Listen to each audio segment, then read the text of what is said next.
हाँ, किसी को कुछ पूछना हो तो एक साथ पूछ लीजिए अभी भैया। और आप लोग, हमने केवल आप लोगों से 25 दिन का समय मांगा है, तो आप लोग ईमानदारी से 25 दिन मतलब 25 घंटे, उसमें भी हम पूरे 25 घंटे नहीं लेंगे, लेकिन उस 25 घंटे में आप लोगों को बहुत कुछ मिलने वाला है। तो अगर बीच में आप धैर्य नहीं दिखाएंगे, बीच में आप एक साथ दो काम करेंगे, तो इससे आपका नुकसान हो सकता है। इसलिए मैं चाहूँगा कि आप पूरे मन से कक्षा में हमारी बात को सुने एवं समझें। हाँ, सरिता सिंह जी कुछ पूछना चाहती है क्या आप?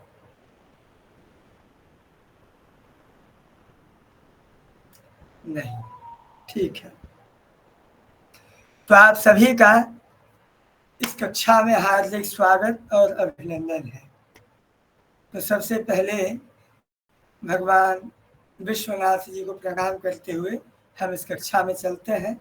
आज हम आपको बताएंगे कि हम आपको क्या क्या पढ़ाएंगे और कैसे पढ़ाएंगे।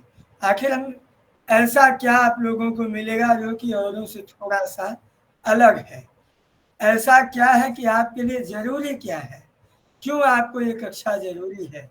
ठीक है, इन सारी बातों पर हम लोग चर्चा करेंगे। परं परस्थं गहनादिनादिम् एकं निविष्टं बहुधा गुहासु सर्वालयं सर्वचराचरस्थं त्वामेव शम्भुं शरणं प्रपद्ये। श्री श्याम सदाशिवाय नमः। हाँ, तो भैया सबसे पहले इस कक्षा के कुछ नियम है, आप लोग उसको सुन लीजिए। इस कक्षा का जो नियम है वो ये है कि आपको धैर्यपूर्वक ध्यानपूर्वक कक्षा को पढ़ना है, समझना है। कोई चीज़ आपको नहीं समझ में आया तो तुरंत हैंड राइज करके आप जो है पूछ लेंगे, पहली बात।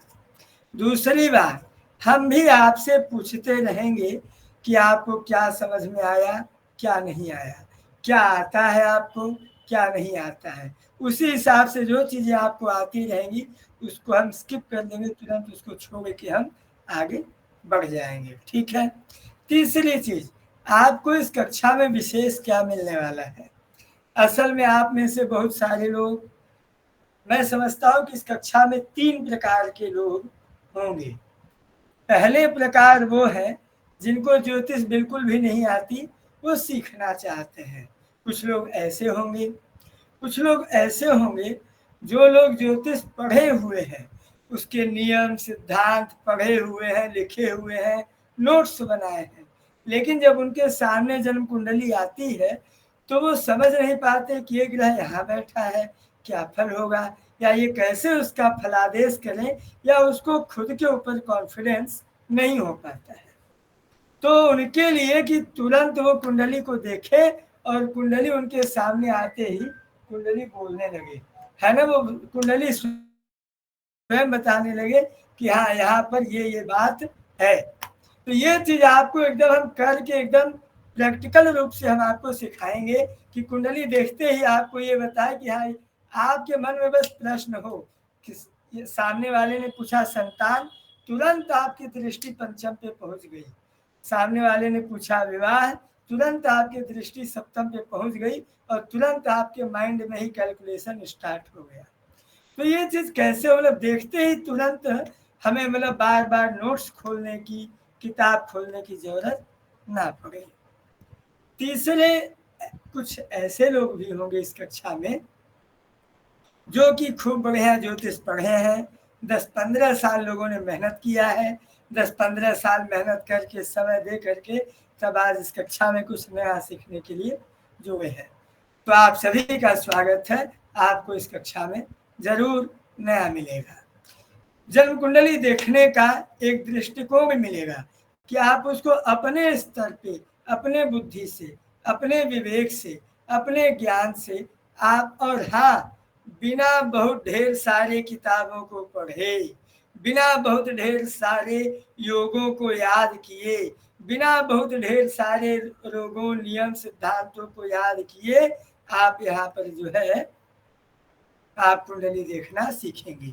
कई तरह से, कई प्रकार से, कई दृष्टिकोण से आप जन्म कुंडली वो भी व्यवहारिक रूप से सीखेंगे।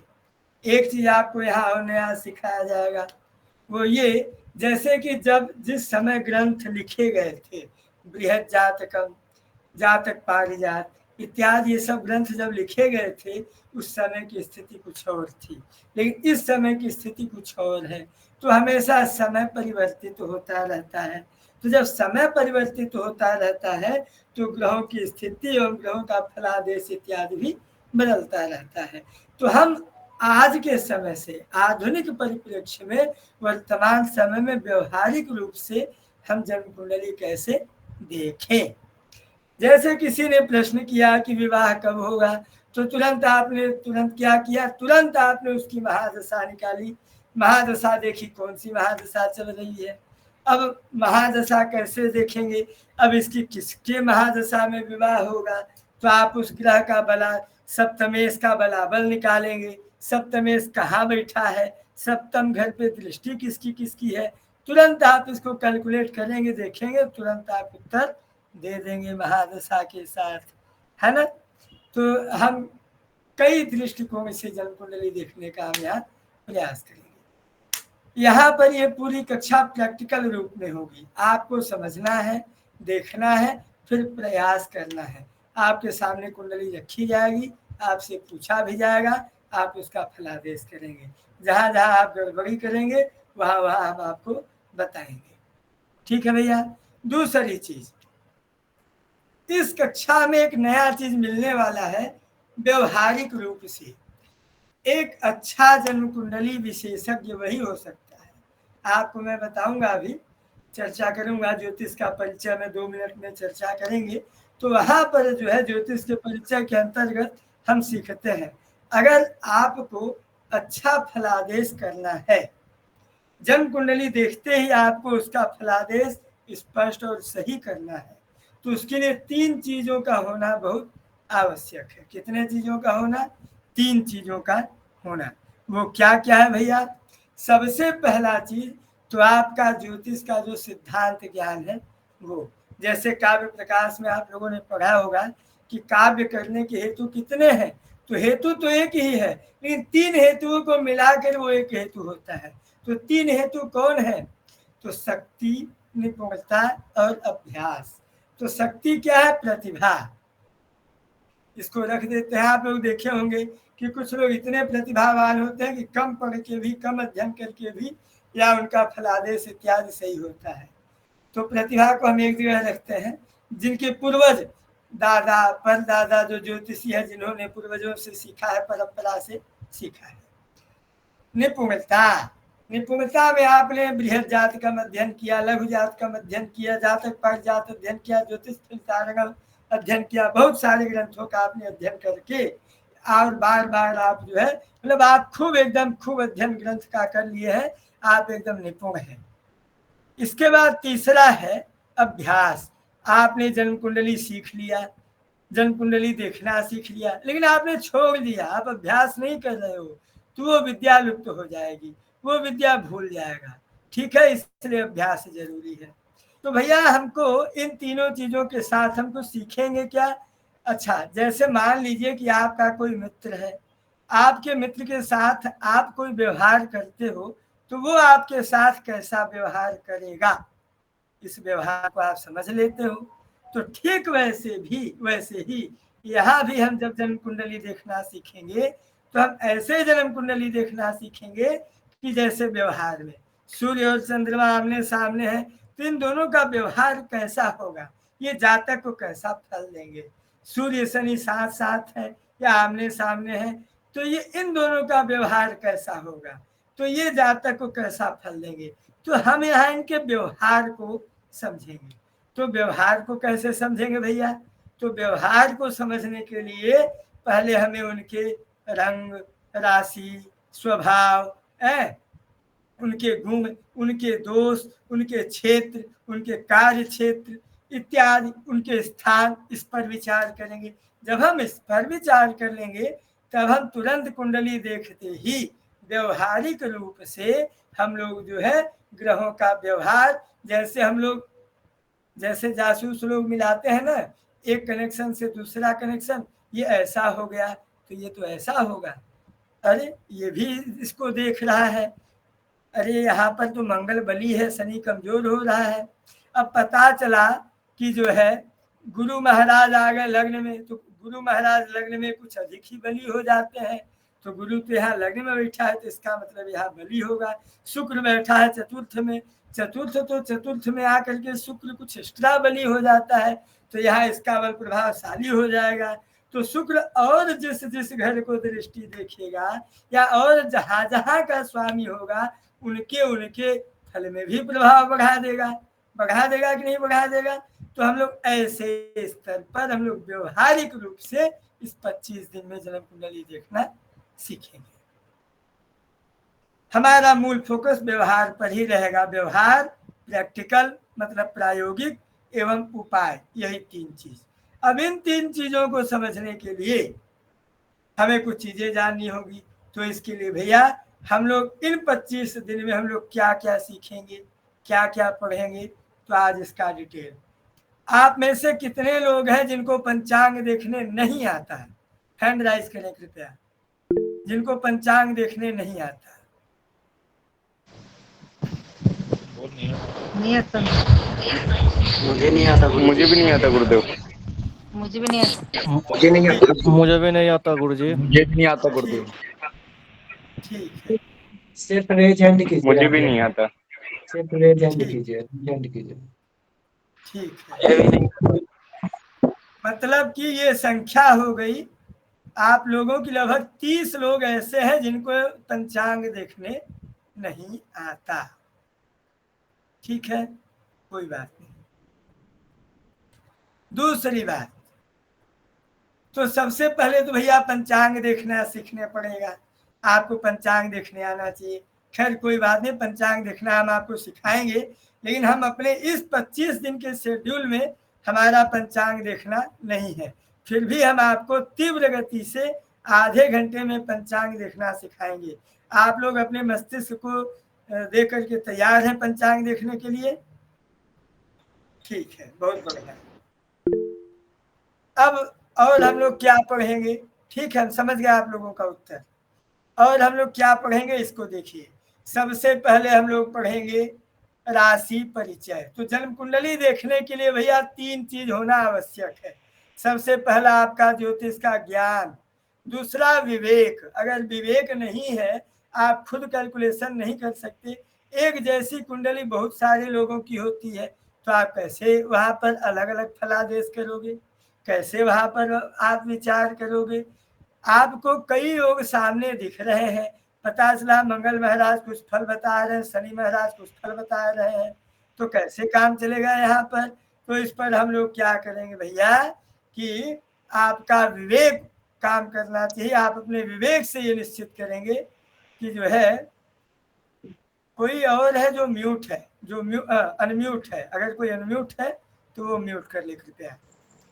तो हम लोग सबसे पहले राशियों को जानेंगे, राशियों के स्वभाव को जानेंगे। अब राशियों के स्वभाव को जानेंगे तो क्यों जानेंगे? राशियों के स्वभाव को क्यों जानना भैया? कोई अनम्यूट है वो म्यूट करे भैया प्लीज। प्रवीण, हाँ प्रवीण जी, हाँ तुरंत म्यूट करिए भैया। आपके म्यूट करने से पूरी क्लास का समय डिस्टर्ब होगा।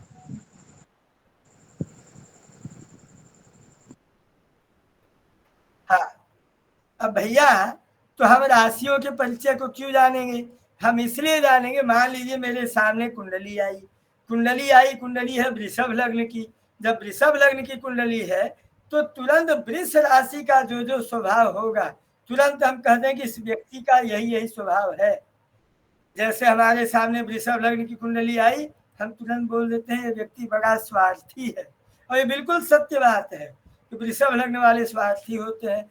तो जो सामने आ जाता है, अरे पंडित जी जान गए हो है, तो हमको ये स्वभाव किसका है? वृषभ राशि का है। वृषभ राशि में जन्म लेने वाले लोग अक्सर ठिगने आकार के होते हैं, छोटे आकार के होते हैं। तो हमने वृषभ लग्न देखा, अगर उसमें कोई लंबा ग्रह नहीं बैठा है तो हम तुरंत बोल देंगे कि इसकी जो लंबाई है वो थोड़ी कम है और ये स्थूल स्वभाव का है, क्योंकि बैल सांड स्थूल स्वभाव है। तो ये मैं आपको एग्जाम्पल बता रहा हूँ। ये जब ग्रहों की दृष्टि इत्यादि, वहां से इसके फलादेश में अंतर भी हो सकता है। मैं आपको एक एग्जाम्पल बता रहा हूँ, वो इसलिए बता रहा हूँ ताकि आप ये जान सके कि राशियों का क्या महत्व है और हम उसको क्यों पढ़ें, कैसे जाने, है ना जी। सुशांत जी कुछ कह रहे हैं। ठीक है, आप लोगों से एक निवेदन है कि आप लोगों के पास 1 घंटे का समय रहेगा, 8:30 से 9:30। सिलेबस बहुत लंबा है, हमें आपको कम समय में ज़्यादा चीज़ें सिखानी है। जब हम आपको प्रैक्टिकल करवाएंगे, कुंडली आपके सामने रखेंगे, उस समय आप लोग ज़्यादा समय लोगे। 9 दिन हम 9 अलग अलग ग्रहों के उपाय बताएंगे, 9 दिन 9 ग्रह को बताएंगे, हम साथ में उपाय चलाते चलेंगे, इसलिए समय कम रहेगा। इसलिए आप लोगों से मेरा विनम्र निवेदन है कि आप लोग बीच में जो नहीं समझ में आ रहा है तुरंत पूछो, 1 बार 2 बार 4 बार 10 बार आप पूछो, हम बताएंगे। लेकिन अन्य कोई प्रश्नोत्तरी है या कुछ भी पूछना है तो उसको आप 9:30 के बाद पूछ सकते हैं, उसके लिए आपको 10 मिनट का समय दिया जाएगा। तो आप लोग राशि का स्वभाव देखेंगे, राशि का परिचय देखेंगे। अब राशियां ही सब कुछ है। कैसे हैं राशियां ही? गोल गोल घूम के इधर उधर जा करके कोई सामान चोरी हो गया, पंचांग में दिया रहता है कि कोई सामान चोरी हो गया तो मिलेगा कि नहीं मिलेगा, कितने दिन में मिलेगा, कहाँ मिलेगा।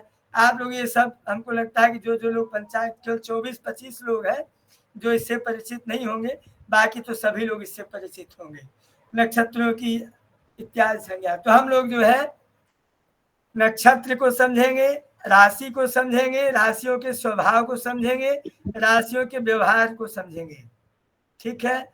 इसके बाद भावों को समझेंगे, भावों के व्यवहार को समझेंगे, भावों के कैलकुलेशन को, कैसे हम उनके संबंध स्थापित करते हैं वो संबंध समझेंगे।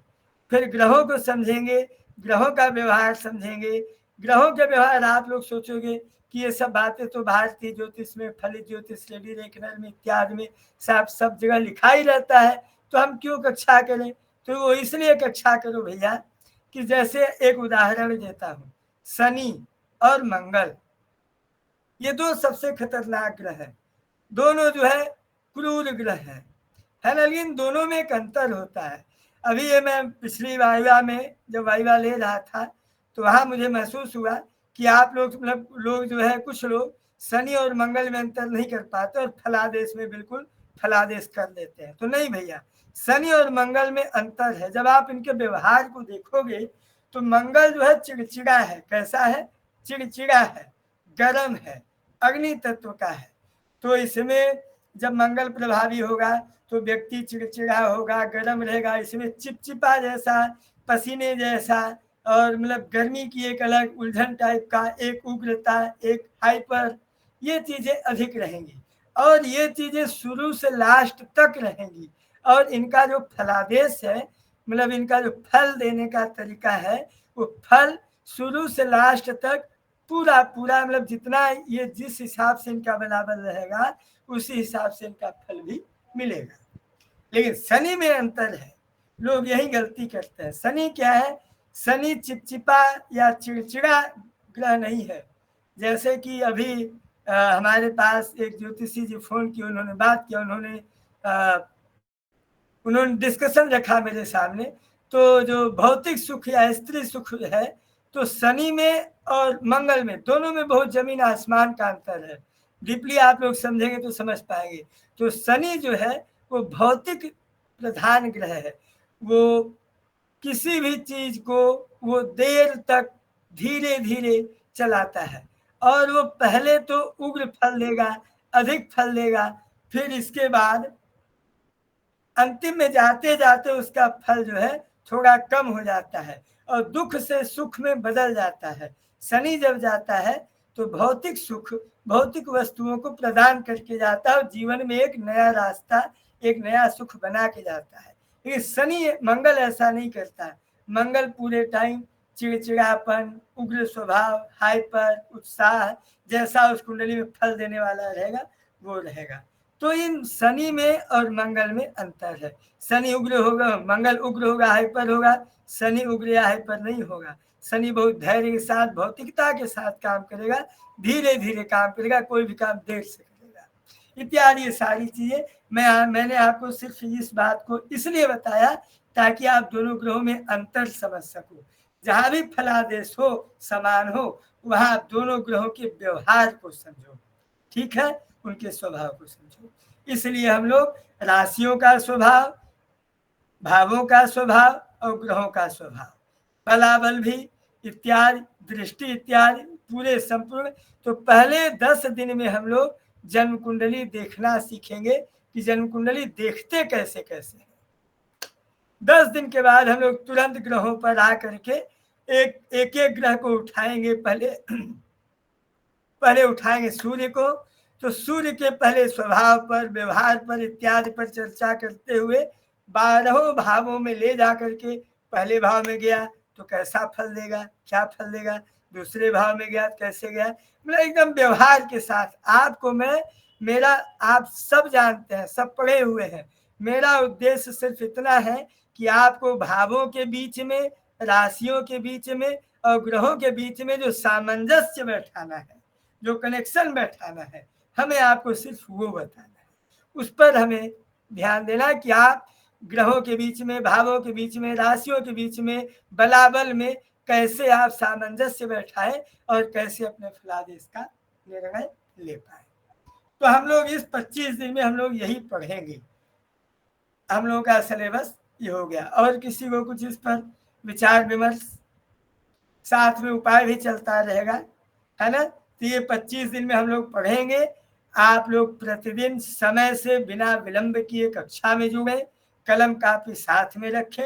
ज़्यादा तो लिखवाऊंगा नहीं, अगर जो चीज़ जरूरत पड़ती है आप उसको अपने से लिख लेंगे। और इसके बाद आपको एक एक होमवर्क भी दिया जा सकता है, तो आप उस होमवर्क के साथ काम करेंगे। जी गोपाल जी बताएं। जी महोदय, नमो नमः। नमो नमः। महोदय, मुझे पूछना ये था कि मैं इसमें बिल्कुल नवीन हूँ और मुझे बहुत ज़्यादा अनुभव नहीं है, लेकिन आपकी कृपा से मैं कुछ चाहता हूँ कि इन 25 दिनों में कुछ मैं बेहतर सीख पाऊँ और हाँ। इस परंपरा और संस्कृति को थोड़ा आगे ले जाऊँ अपने लिए भी, और भविष्य में ये भी मेरे लिए कुछ फलदायी होता है स्वरोजगार के दृष्टिकोण से, तो ये भी अच्छा रहेगा। तो महोदय, मैं चाह रहा था कि आप कुछ पुस्तकों को भी प्रिस्क्राइब कर दें तो हम लोग उसको खरीद लें। जरूर जरूर, हम आपको पुस्तक भी बताएंगे। और डिटेल से पढ़ना हो तो आपको हमारे यहाँ से 1 वर्षीय ज्योतिष डिप्लोमा चलता है, वहाँ भी आप पढ़ सकते हैं, ठीक है। और पुस्तक है आपका, कई पुस्तकें हैं, लेकिन अगर आपको इतने कम टाइम के लिए पढ़ना है और कम टाइम में सारी चीज़ों को समझना है, तो आपके लिए सबसे अच्छी पुस्तक है फलित ज्योतिष रेड्डी रेखनर, राइटर तिलक चंद तिलक। फलित ज्योतिष रेड्डी रेखनर, राइटर तिलक चंद तिलक, ठीक है जी। हाँ। धन्यवाद। और किसी का कोई विचार विमर्श? कौन सी पुस्तक है सर वो? फलित ज्योतिष रेड्डी रेखनर। हम ग्रुप में जो है फोटो भेज दिया जाएगा इसका, ठीक है। हाँ, कोई लोग पंचांग अगर आप लोग भेज देते तो मैं जल्दी से पंचांग देखने सिखा देता इन लोगों को, ठीक है, ज़्यादा समय न लेते हुए, ताकि पंचांग देखते रहे और स्वयं से अभ्यास करते रहे। ग्रुप में आप लोग जल्दी से कोई लोग पंचांग भेज दीजिए। ऋषिकेश का पवन जी, चलिए। तो मैं आप लोगों को करवाता हूँ। तो मैं आज जो है मेरा मुख्य उद्देश्य था कि हम लोग क्या क्या पढ़ेंगे, आप लोगों से बातचीत करना और परामर्श करना इत्यादि आज के इस कक्षा का विषय है। कल हम लोग ज्योतिष के परिचय से शुरू करेंगे। मैंने सारा पीडीएफ फाइल तैयार भेज दिया, बस जा रहा है। ठीक है, हमने सारा पीडीएफ फाइल आपको बताने के लिए तैयार करके रखा है। कुछ बेसिक चीज़ें जो आपके लिए नहीं होंगी, नहीं लगेंगी, उनको भी मैंने तैयार करके रखा है। लेकिन मुझे लगता है कि हम लोग कल से कक्षा में इसको प्रारंभ करें। आज जो है मैं संक्षिप्त में आपको पंचांग देखने सिखा देता हूँ। बाकी सबको आता है, जिनको नहीं आता है वो लोग संक्षिप्त में देख लें और बाद में अपने से अभ्यास करें। अपने से अभ्यास करने के बाद जो नहीं आएगा तो ग्रुप में पूछ लेंगे। और पूछने का मतलब ये नहीं कि 24 घंटा आपके लिए कोई खाली बैठा है उत्तर देने के लिए, बिल्कुल नहीं। प्रश्न पूछने के बाद इंतजार करें। वैसे मैं डेली शाम को 6 से 7 या 5 से 6 आप सभी के मैसेजेस के उत्तर मैं ग्रुप में दूंगा, ठीक है। हाँ, कोई कुछ कहना चाहते हैं, कहिए भैया।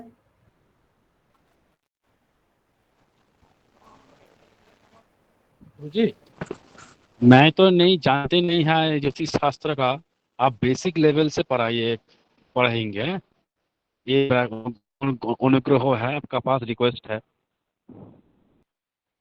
देखिए, बेसिक लेवल से पूरा जानकारी आपको 25 दिन में देखने आ जाएगा। मैं गारंटी लेता हूँ, मैं 25 दिन में आपको देखने आ जाएगा, समझ में आ जाएगा। लेकिन बाकी आपको मेहनत करनी पड़ेगी बाद में, ठीक है जी। विवेक जी कहिए।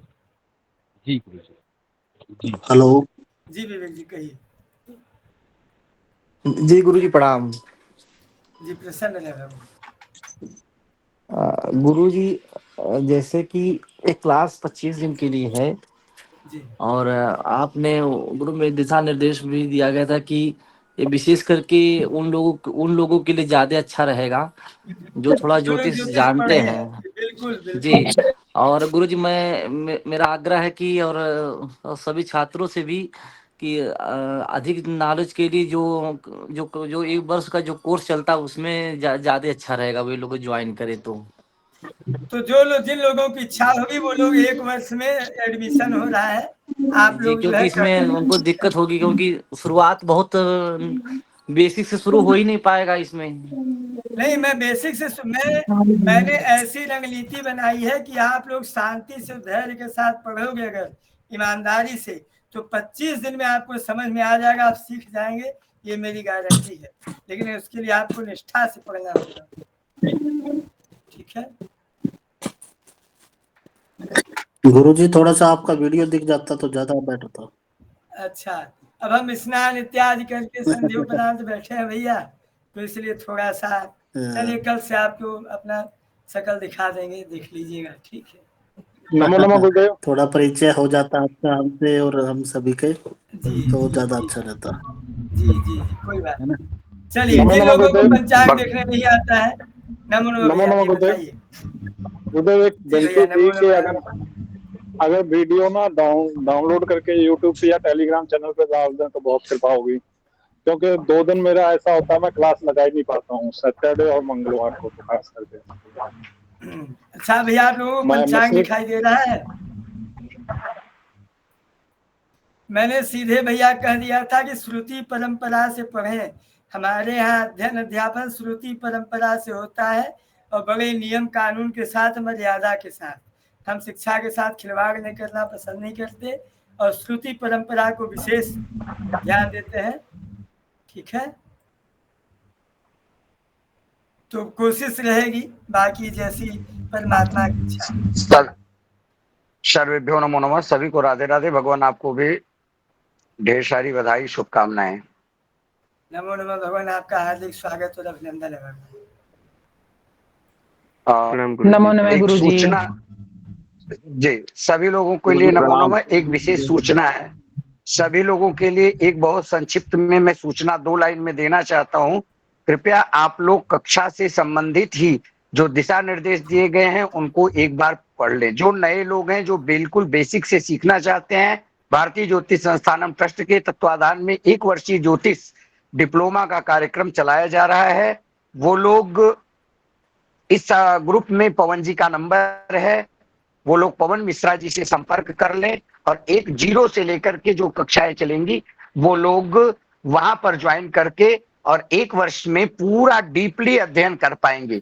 जो दिशा निर्देश आप लोगों को दिए जा रहे हैं उस दिशा निर्देश के अनुसार आप लोग अनायास में अपने विचार रख करके कक्षा के 25 दिन के कक्षा के समय को बाधित न करें। सीखने और सिखाने का जो उद्देश्य है, 25 दिन में आप जितना सीख पाते हैं उतना सीखिए। भारतीय ज्योतिष संस्थानम ऐसे बहुत सारे कोर्सेस आप लोगों के बीच में लेकर के आएगा और यह कक्षाएं निरंतर चलती रहेंगी अन्य अन्य प्रकरणों के माध्यम से। इसलिए जिनको भी कक्षा में व्यवस्थित रूप से जुड़ करके कुछ अच्छा सीखना है और बड़ा करना है, आप सभी लोगों के लिए सूचनार्थ कक्षा ग्रुप में भी सूचना डाल दी जाएगी। 1 वर्षीय ज्योतिष पाठ्यक्रम चलाया जा रहा है, 1 वर्षीय ज्योतिष डिप्लोमा का कोर्स चलाया जा रहा है, जिसमें बहुत डीपली हमारे एक से एक विद्वानों के द्वारा उसमें कक्षाएं ली जाएंगी। आप सभी लोग वहां पढ़ सकते हैं। 25 दिन के लिए दिशा निर्देश जो गाइडेंस है वो आप लोग पढ़ लें। कोई YouTube पे अन्य जगहों पे जितना संभव हो सकेगा उतना ही किया जाएगा, पर यह श्रुति परंपरा है, पहले ही नोट कर दिया गया है। आप सभी लोग अपने हैंड को नीचे कर लें और कृपया कक्षा को निर्विघ्न रूप से चलने दें। आप सभी लोगों को धन्यवाद, बहुत बहुत शुभकामनाएं। राधे राधे। चलिए भैया, तो हम लोग ज्योतिष में डिप्लोमा हो रहा है जी गुरुजी। एक साल भगवान ये चीजें बाद में, ये चीजें सब ये चीजें बाद में मैसेज कर लीजिएगा भगवान, ठीक है। अभी कक्षा चलने दिए, नहीं समय होगा, समय नुकसान हो किसी का, ठीक है। ये पंचांग देखिए भैया सामने है, सब लोग इस पंचांग को खरीद लें, मंगवा लें, इसी पंचांग से अभ्यास करें, ठीक है। वैसे पंचांग आपको अच्छी तरह से देखने आएगा कल के बाद। इस पंचांग की बहुत सारी बातें मैं आपको कल के बाद सिखाने वाला हूँ। कल मैं बेसिक से स्टार्ट करूँगा, आज भी कर सकता हूँ, लेकिन मैं चाहता हूँ कि आज आप लोग पहले, जो हमारे सिलेबस में ये नहीं है, आप लोग इसको देखना सीख लो।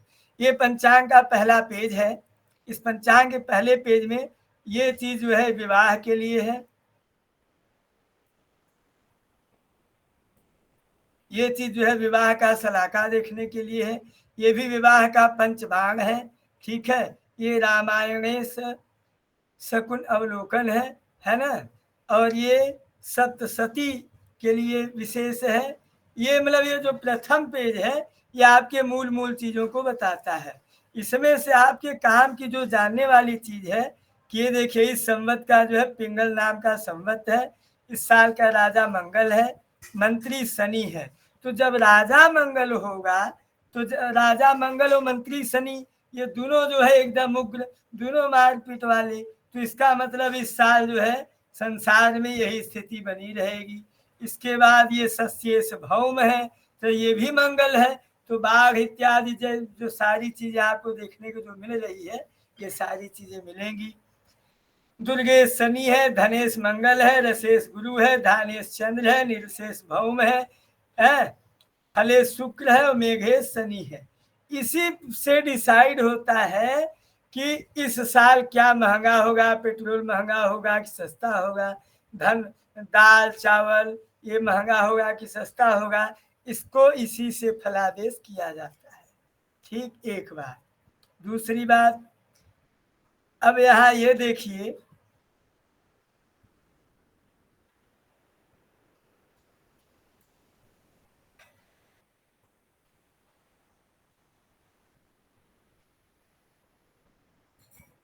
आप लोग जो है शादी विवाह होता है,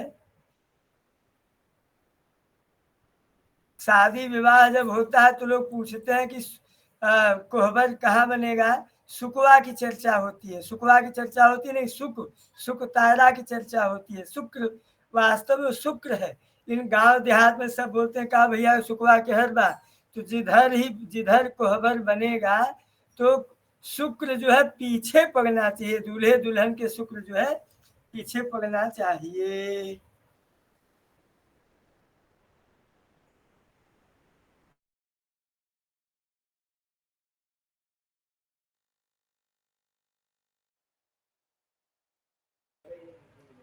कोई बात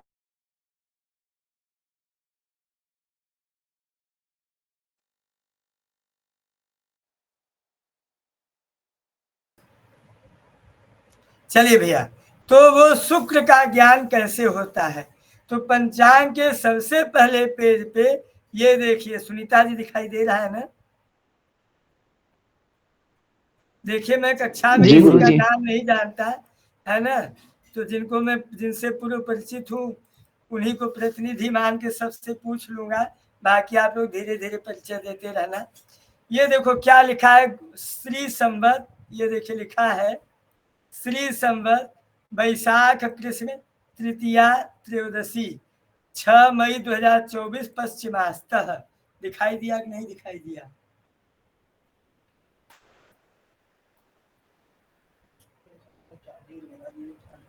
जी गुरु जी दिखाई दे रहा है। इसका मतलब है, हाँ, तो इसका मतलब ये है कि गुरु जो है, गुरु एक राशि में कितने समय तक रहता है? 1 वर्ष तक गुरुदेव, 13 माह 1 वर्ष। बहुत सुंदर, बहुत सुंदर, बहुत सुंदर। उसी से संवत्सर का निर्धारण होता है। यूजीसी नेट में देखे होंगे नवविध कालमानानि, वो नवविध कालमान जो है वो 9 अलग अलग चीजों को डिसाइड करते हैं। तो इसका मतलब है भैया कि गुरु जो है 6 मई 2024 को पश्चिम में अस्त हो गया और 3 जून 2024 को पूरब में उदय हो गया। क्लियर? तो इस समय गुरु जो है पूरे साल उदय है। अब इस साल कोई आपसे पूछे भैया गुरु अस्त है कि उदय है, तो आप बोलिए गुरु उदय है।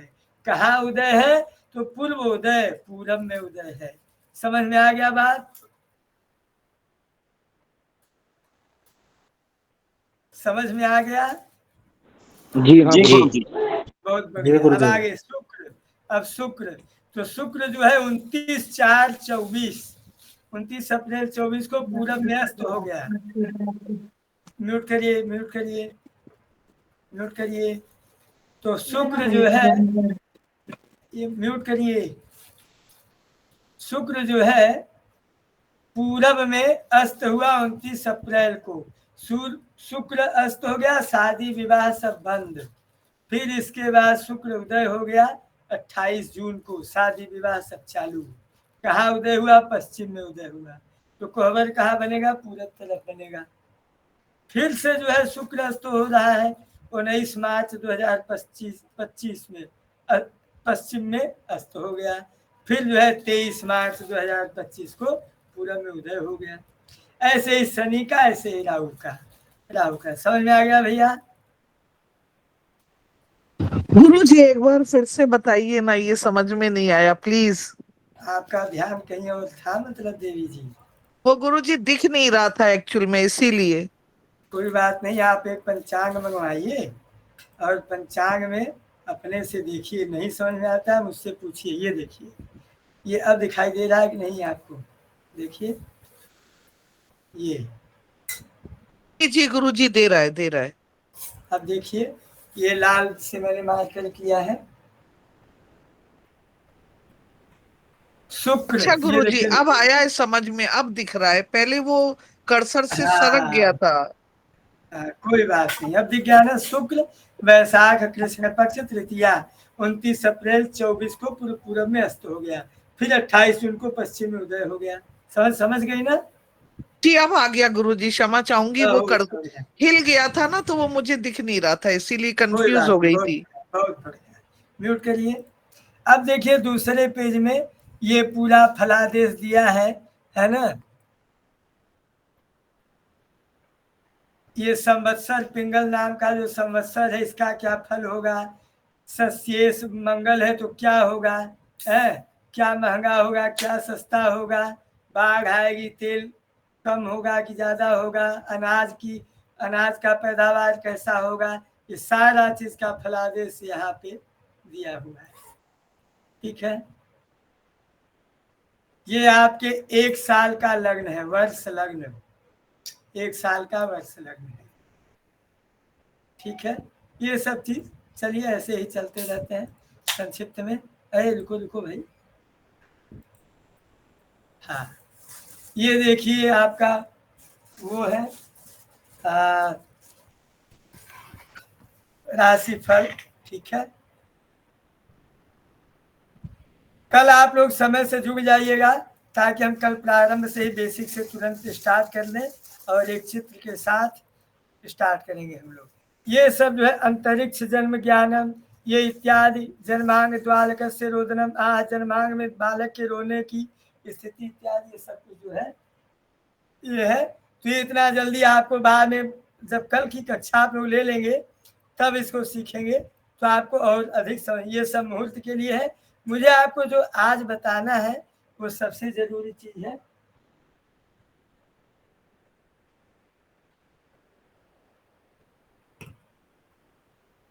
ये क्या आप में से कुछ लोग ऐसे भी हैं जो इस विवाह मिलापक को नहीं जानते हैं? गुरुजी हम नहीं जानते हैं। गुरुजी नहीं जानते हैं। तो इसमें से आप अभी पूरा नहीं मत जानिए, पूरा अंतिम में जानिएगा। अभी केवल एक चीज जानिए, एक राशि में 9 चरण होते हैं। कितने? 9 चरण। 9 चरण होते हैं। और एक नक्षत्र में 4 चरण होते हैं।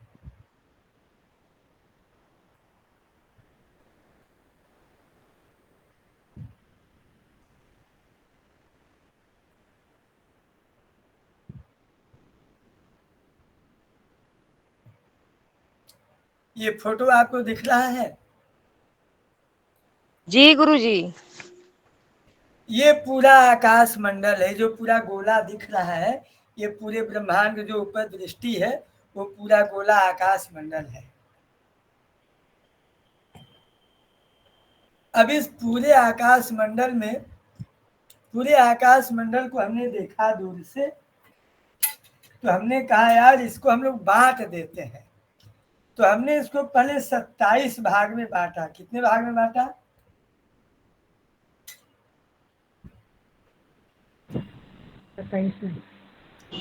27 भाग में।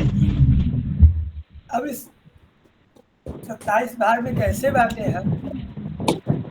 27 में पवन जी। जी गुरुदेव। नक्षत्र के अनुसार। जी इसको गुरुदेव। इसका नक्षत्र के जरा सा अनुसार व्याख्या करके बताइए इन लोगों को। 12 राशियों से 27 को डिवाइडेड कर देंगे, 30 डिग्री का बन जाएगा। जी गुरुदेव। वो स्क्रीन चली गई। भा चक्र है ना गुरुदेव? हाँ जी।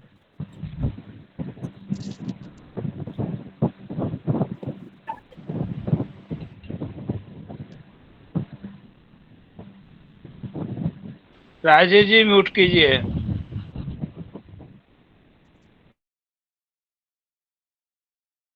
देखिए इस चक्र में जो तारा मंडल में स्थित नक्षत्र वगैरह हैं, उन सब की व्याख्या, उन सबको दर्शाया गया है।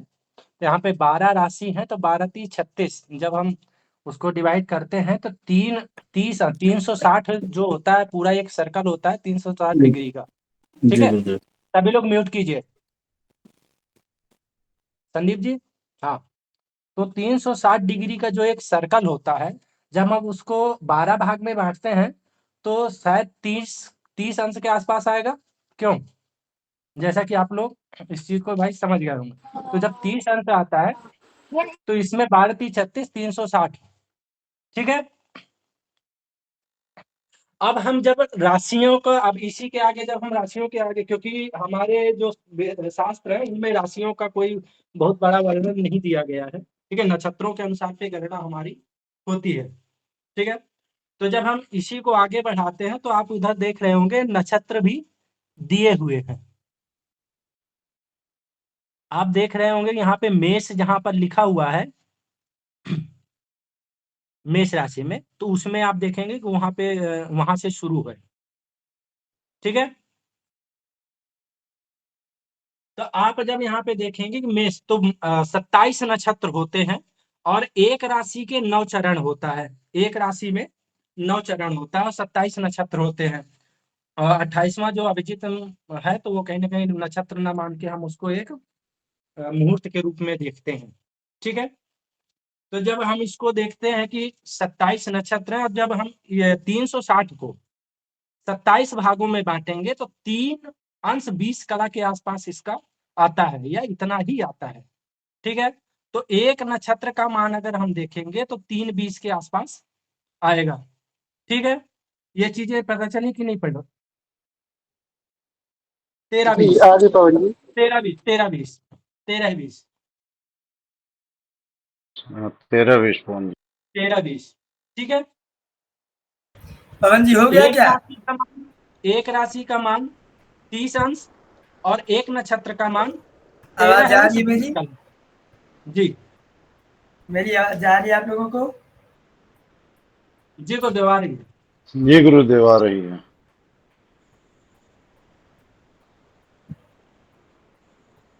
और नक्षत्र के एक चरण का मान 30-20 होता है, 3-20 होता है। हाँ, तो पूरे को जो है, पूरे आकाश मंडल को हम पहले 27 भाग में बांटते हैं, तो वो नक्षत्र हो जाता है। उन 27 को भी हम 12 भाग में डिवाइड करते हैं, तो 12 राशियां हो जाती हैं। ठीक है, तो जब हमारे पास 12 राशियां और 27 नक्षत्र आ गए, तब उन नक्षत्रों के विषय में यहाँ दिया गया है। इनका विज्ञान बहुत विस्तारित है। इनका विज्ञान इतना विस्तारित है कि इन्हीं केवल नक्षत्रों की ही गणना से पूरे संसार के सारी चीजों की गणना हो जाती है। पहले राशियों की कल्पना नहीं थी, राशियों की कल्पना बाद में की गई, पहले नक्षत्रों की ही कल्पना थी। ये वर वधु का मेलापक, विवाह मेलापक के लिए ये चक्र है। इसमें जैसे मान लीजिए दो लोगों का नाम मिलाना है, तो जैसे मान लीजिए किसी का नाम है योगेंद्र, तो ये देखिए यहाँ है योग, तो यो अक्षर, तो ये राशि जो है धनु राशि है, मूल नक्षत्र है। हाँ, तो अब इसमें जो है, अब इसका क्षत्रिय वर्ण है, मानव है, स्वान इत्यादि ये सब। अब ऐसे ही कन्या का भी देख के तब इसको मिलाया जाता है यहाँ से। ठीक है, अब ये सब इन लोगों को कल बताएंगे। कल नक्षत्रों के विभाग करके ऐसा मतलब क्रम से हमने जिस रणनीति से तैयार किया है उस सब, ताकि क्रम से इनको समझ में आ जाए। आज बस पंचांग देखते कैसे है, कैसे दे, बस इनको देखना बता रहे हैं हम। ये देखिए भैया, आप में से कोई एक व्यक्ति माइक को, जिसको पंचांग देखने ना आता हो, ऐसा व्यक्ति माइक को अनम्यूट करे जल्दी से। मुझे नहीं आता है गुरुजी, मैं करूं? मेघा अग्रवाल।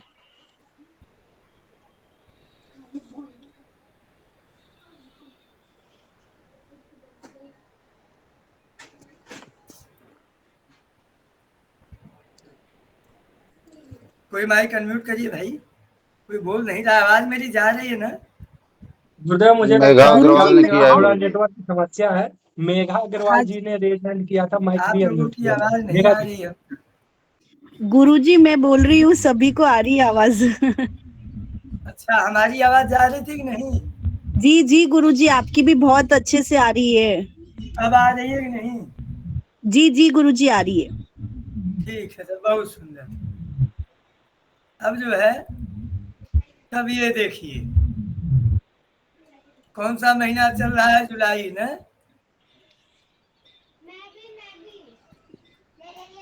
ये देखिए,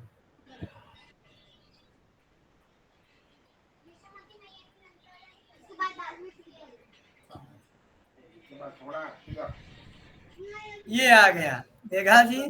जी जी गुरुजी। आज कितनी तारीख है? सब लोग ध्यान से देखिएगा, आज कितनी तारीख है? 25 जुलाई। 25 जुलाई।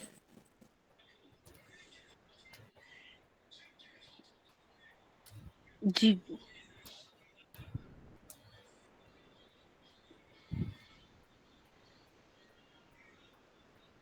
ये देखिए 25 जुलाई जी 25 तारीख। अब यहाँ देखिए 25 तारीख को कौन सी तिथि है, यहाँ देखिए हाइलाइटर जहाँ जा रहा है, चतुर्थी। चतुर्थी। 25 तारीख का दिनमान घटी पल में कितना है? 33 घटी 15 पल। जी ये देखिए दिनमान लिखा हुआ है ना जी। अब ये चतुर्थी तिथि कितने बजे तक है आज मेघा जी? गुरुजी तो देखिए ये चतुर्थी तिथि आज गुरुवार है ना जी, गुरुवार, तो ये 6 घटी 23 पल ये इसका मान है। ये दिन में 7:54 तक ये चतुर्थी है। अच्छा ठीक, हाँ 7:54। अब ये क्या है? पूर्वा भाद्रपद नक्षत्र। आज कौन सा नक्षत्र है? पूर्वा भाद्रपद। भाद्रपद। ये कितने बजे तक है मेघा जी? 4:16 7:54 तक।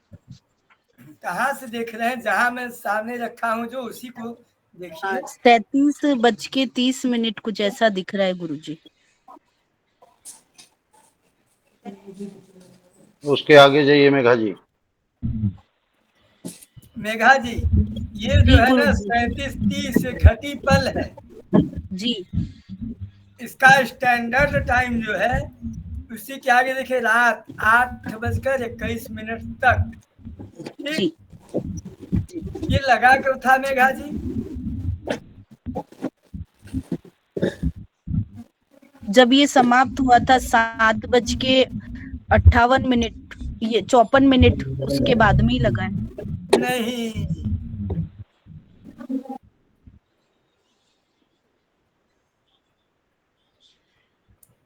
ये जो है पूर्वा भाद्रपद नक्षत्र आज रात 8:21 तक है, तो लगा कब था? तो इसके पहले वाला जो नक्षत्र है वो जब खत्म होगा तभी लगेगा। तो इसके पहले शतभिखा नक्षत्र, ये 9:58 पे कल खत्म हुआ था। तो 9:58 पे खत्म हुआ, तो 9:59 से ये पूर्वा भाद्रपद लग गया। लग गया कि नहीं लग गया?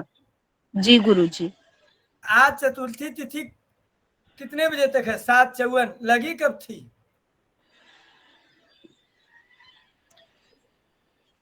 6:23। नहीं, 6:23 तो घटी पल है जी। ये 6:23 ये पूरा जो है ये घटी पल है ना, ये घटी पल है, ये स्टैंडर्ड टाइम है। फर्स्ट वाली लाइन घटी पल को इंडिकेट करती है, फिर दिन और रात जहाँ पे लिखा हुआ है वो हमारा टाइम है, स्टैंडर्ड टाइम है। अच्छा,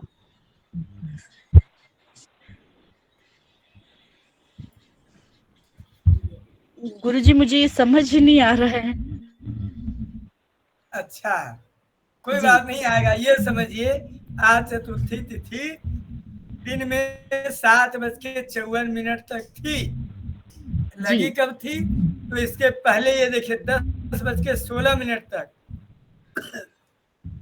तृतीया तिथि 10:16 तक थी। उसके बाद चतुर्थी लग गई थी कल, आज 7:54 तक थी। ऐसे शतभिखा नक्षत्र कल था। कल रात 9:58 तक शतभिखा नक्षत्र था। 9:59 से लग गया पूर्वा भाद्रपद, तो आज रात 8:21 तक पूर्वा भाद्रपद है। ऐसे ही योग का आज शोभन योग है, तो दिन में 12:21 तक था। कल दिन में 3:20 पर लगा था, आज 12:21 तक है। ये हो गया। कोई समस्या यहाँ तक किसी को? नहीं, आ गया गुरुजी समझ में।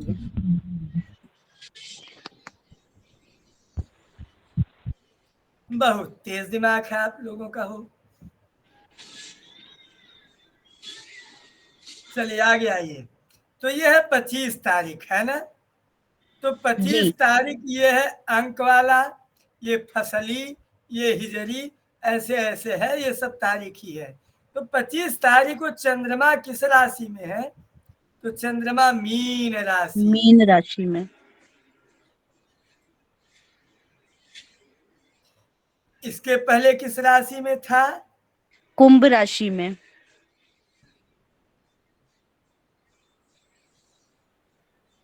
हाँ, अब आज 25 तारीख को सूर्योदय कितने बजे हुआ? ये 5:00 नहीं, हाँ 5:29। 21 ये एक है। अच्छा, 5:21। ये देखिए सूर्योदय, ये सूर्यास्त घंटा मिनट में।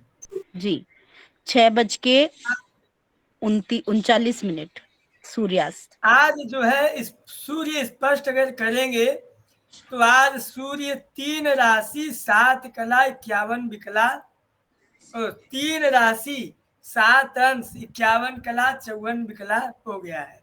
इसका मतलब क्या है? इसका मतलब है सूर्य 3 राशि बिता चुका है, मतलब चौथी राशि में है। किस राशि में है? मीन राशि में है। चौथी में है। 3 राशि बिता चुका है। चौथी राशि का भी 7 अंश 51 कला 34 विकला बिता चुका है, मतलब इस समय कर्क राशि में है। सब बात समझ में आई?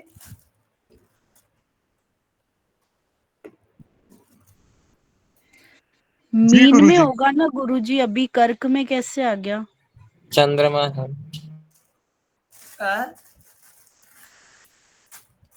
मेघा जी ये देखिए, औदयिक स्पष्ट सूर्य दिखा जी। ये सूर्य स्पष्ट कर रहा है। क्या कर रहा है? सूर्य स्पष्ट कर रहा है पूरा ना जी। ठीक है। आप एस्ट्रो से तुरंत कुंडली बना के चेक कर लीजिए, यही आएगा। सूर्य इस समय किस राशि में रहेगा? कर्क राशि में रहेगा। ठीक है। तो गुरुजी ये मीन से मतलब ये कैसे कैलकुलेशन की? जैसे मीन से सीधा कर्क? ये मीन में चंद्रमा का है। अच्छा, ये और चंद्रमा सूर्य राशि कर्क। प्रवेश है मीना जी, देखिए ऊपर। अच्छा। हाँ, ये ऊपर देखिए चंद्रमा राशि प्रवेश है। हाँ हाँ। अब ये 25 तारीख को सीधा देखते चलिए। आइए मीन राशि 2:45 दिन में 2:45 में जो है चंद्रमा प्रवेश कर जाएगा, कर रहा है ना चंद्र। ये देखिए क्या लिखा है मेघा जी ऊपर, चंद्र राशि प्रवेश। तो चंद्रमा जो है 2:45 पर मीन राशि में प्रवेश कर गया। अब आगे इसका डिटेल है जी।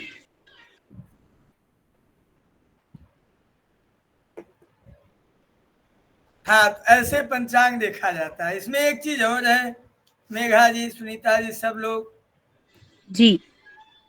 आज के डेट में मंगल किस राशि में कोई बताएगा?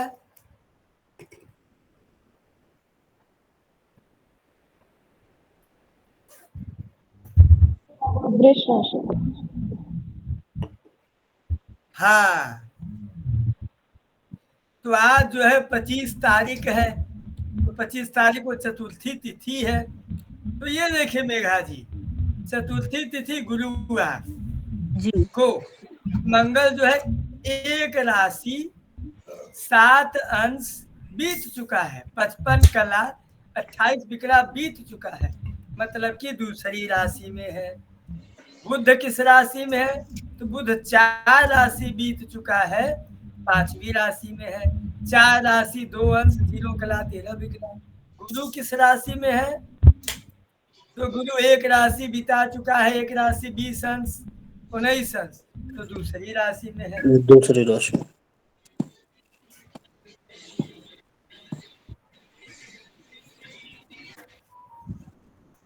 ऐसे ही शुक्र 3 राशि बिता चुका है, 3 राशि 22 अंश चौथी राशि में है। कर्क राशि शनि वक्री है, तो शनि किस राशि में है? 10 राशि 19 अंश बिता चुका है। शनि अभी कुंभ में है। क्या भैया? शनि कुंभ में है गुरुजी। अभी वक्री है ना। गुरुजी ये इसमें जो आगे नंबर दिया हुआ है, तो वो नंबर राशियों के नंबर के हिसाब से जान सकते हैं? जैसे अभी आपने बताया कि अभी है ना, जो जैसे वक्री है शनि और अभी कुंभ में है, तो ये जो 10 नंबर है कुंभ राशि का, तो उस हिसाब से बता रहे हैं ये। कल हम आपको उंगली पर सिखा देंगे चर स्थिर द्वि स्वभाव, और इसके बाद नंबर सब कुछ आपको कल उंगली पे हम सिखा देंगे। आपको इतना पंचांग देखने आना चाहिए भैया। एक चीज और देखने आना चाहिए, वो क्या है? लग्न। लेकिन ये भी आपको जो नए लोग हैं उनको समझ में नहीं आएगा पंचांग। फिर भी आज जो है यहाँ पे देखिए मेघा जी, यहाँ पे तिथि लिखी हुई है। जी गुरुजी, चतुर्थी तिथि गुरुवार लिखा हुआ है। चतुर्थी तिथि गुरुवार है जी मान गुरुजी। ली अभी अभी बच्चे का जन्म हुआ, अभी कितना बज रहा है? 9:38। तो चतुर्थी तिथि के नीचे देखिए 9:38 कहाँ है? ये देखिए, पहले ध्यान दी, ये लिखा है लग्न अंत। क्या लिखा है? लग्न अंत। तो ये मतलब लग्न का अंत दिखा रहा है यहाँ। तो चतुर्थी तिथि 7:03 तक कर्क लग्न था, 9:17 तक सिंह लग्न था, दोपहर में सुबह 11:30 तक कन्या लग्न था, 1:46 तक तुला लग्न था, 4:03 तक वृश्चिक लग्न था, 6:09 तक धनु लग्न था, रात के 7:56 तक मकर लग्न था, रात के 9:27 तक कुंभ लग्न था। इस समय हो रहा है 9:39। इस समय किसी बच्चे का जन्म होगा अभी से लेके 10:55 तक, तो मीन लग्न में रहेगा। जी गुरुजी। तो हल्का फुल्का पंचांग देखने आ गया कि नहीं आप लोगों को? जी गुरुजी। कल आप लोगों को मैं शुरू से पूरा ज्योतिष की शुरुआत से बेसिक से मैं स्टार्ट करूंगा। आज की कक्षा को यहीं विराम देते हैं। किसी को कुछ पूछना हो तो पूछ सकते हैं। कल की कक्षा एकदम विधिवत आप लोगों को ज्योतिष, बेसिक ज्योतिष से स्टार्ट होकर के परिचय से स्टार्ट होगी। हाँ, जिसको जो पूछना है बोलो भैया, स्टार्ट करो। जो पूछना हो पूछ लो आप।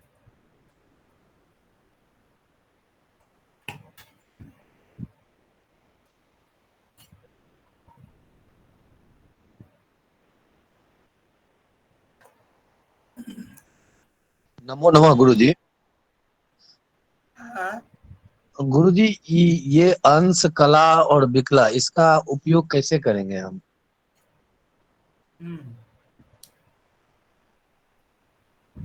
कल बताएंगे इसको। और ठीक है गुरुजी।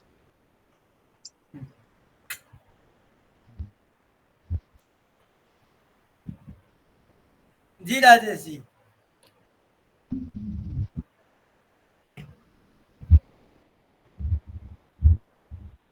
राजेश जी, आवाज नहीं आ रही आपकी।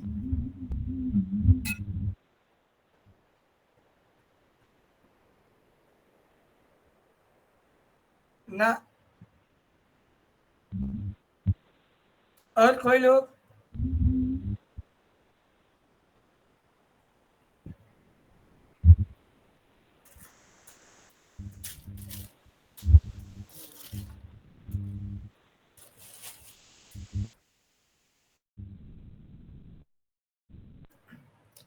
तो आप सभी से विनम्र निवेदन, कल कक्षा बोर्ड पर चलेगी।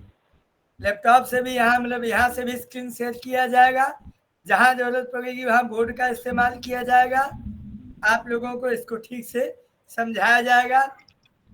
कल से ज्योतिष की बेसिक क्लास हम लोगों की स्टार्ट होगी। आज हम लोगों का श्री गणेश हो गया। हम लोग आज की कक्षा को विराम देके कल की कक्षा में मिलते हैं। जी, किसी को कुछ कहना हो तो कर सकते हैं। गुरु जी, मेरा एक प्रश्न है। जी। हेलो। हेलो।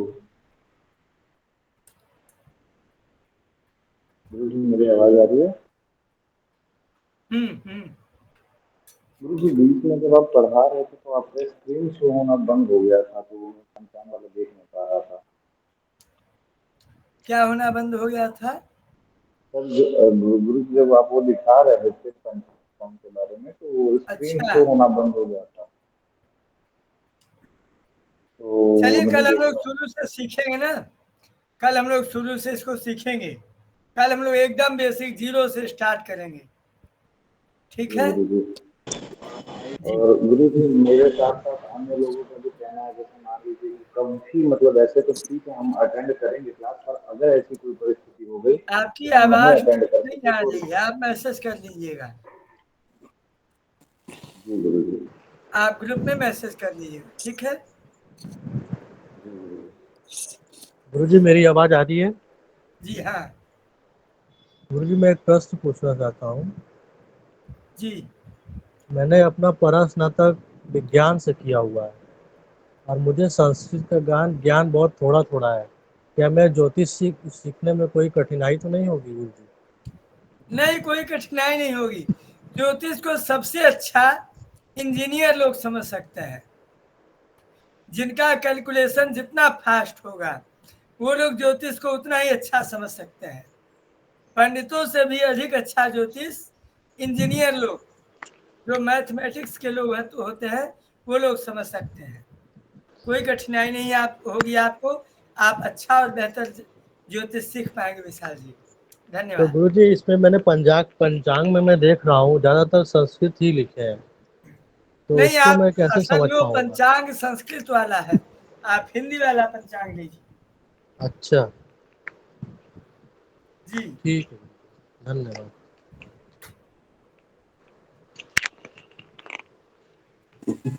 हेलो जी गुरुजी, आवाज आ रहा है? जी गुरुजी कोटि कोटि प्रणाम। जी भगवान जी, स्वागत है, आशीर्वाद। गुरुजी मैंने फॉर्म भरा था इसमें 1 साल जी। की क्लास का, तो मुझे ये कैसे सब बात कंफर्म? आप ग्रुप में ये सब बात आप ग्रुप में और पवन जी से करिए।